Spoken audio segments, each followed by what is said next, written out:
هنكمل مع بعض شرح تحاليل السيولة والنهاردة هنشرح ال INR وال ISI. حلقة النهاردة حلقة في غاية الأهمية، هنقول فيها أسرار كتير لأول مرة، فركز معايا وحضر كشكولك وقلمك وكوباية القهوة بتاعتك وصلي على النبي ويلا بينا نبدأ في حلقة النهاردة. وما تنساش تعمل لايك للفيديو وشير للقناة وسبسكرايب عشان يوصلك كل جديد. سيب لنا دعوة حلوة في الكومنتات لو انت بتستفاد معانا. معكم كابتن أنالايسيس.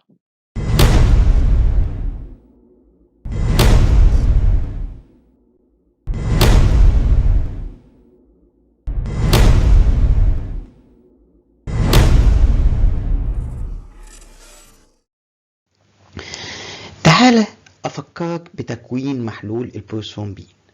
قالك البروثرومبين ايجنت بيتكون من 3 حاجات، من التيشو فاكتور والفوسفوليبيد والكالسيوم ايونايزد. تمام؟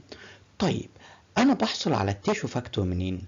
قالك من الحيوانات زي الأرنب والحصان والخنزير وغيره، وبيكون يا إما من المخ البرين يا إما من اللنج الرئة. جميل؟ ركز معايا قوي. وبكده هتقابلني مشكلة كبيرة جدا، وهي درجة نقاء المحلول. هتختلف من شركة للتانية على حسب ما بيتم استخلاص التيشو فاكتور، فلو من الأرنب غير الخنزير غير الحصان، وبالتالي حصلت عندي مشكلة.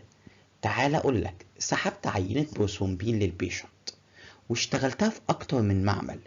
لقيت النتيجة في المعمل الأول إن البروثرومبين تايم 60 سكند، والمعمل التاني البروثرومبين تايم 50 سكند، والمعمل التالت البروثرومبين تايم 40 سكند.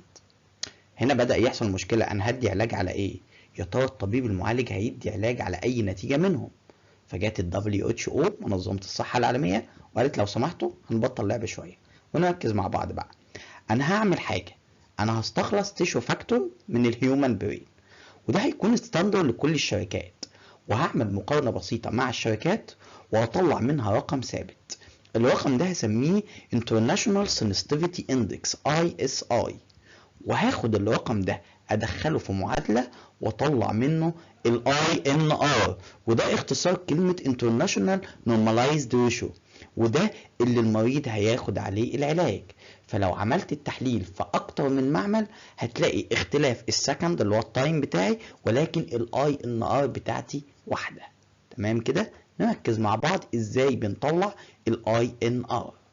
ازاي بطلع ال INR من المعمل عندي؟ قالك عن طريق معادلة. المعادلة دي بتقولك ايه؟ ال INR equation بتساوي البروثرومبين تايم للبيشنت هتقسمه على الكنترول تايم، والنتيجة اللي تطلع ترفعها للأس ISI، ودي النتيجة اللي الطبيب المعالج هيدي عليها علاج. خلي بالك دلوقتي الشركات بتطلع لي جدول فيه ال INR، ما بستخدمش المعادلة دي. تمام؟ طب ركز معايا اكتر بقى في شوية معلومات مهمة.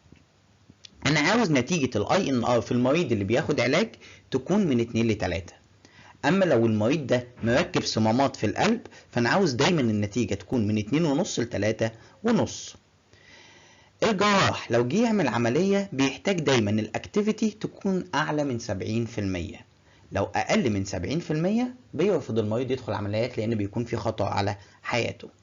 ركز معايا في اللي جاي دي، كل ما كان ال ISI بتاعتك قريبة من الواحد الصحيح كل ما كان المحلول بتاعك ممتاز ونقي جدا.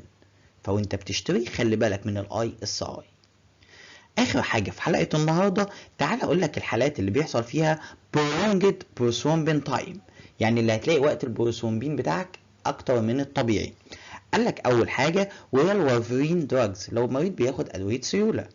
تاني حاجة قالك deficiency of factor، لو عندي مشكلة في الفاكتور 10 7 البروثرومبين اللي هو فاكتور 2 والفايبرينوجين اللي هو فاكتور 1.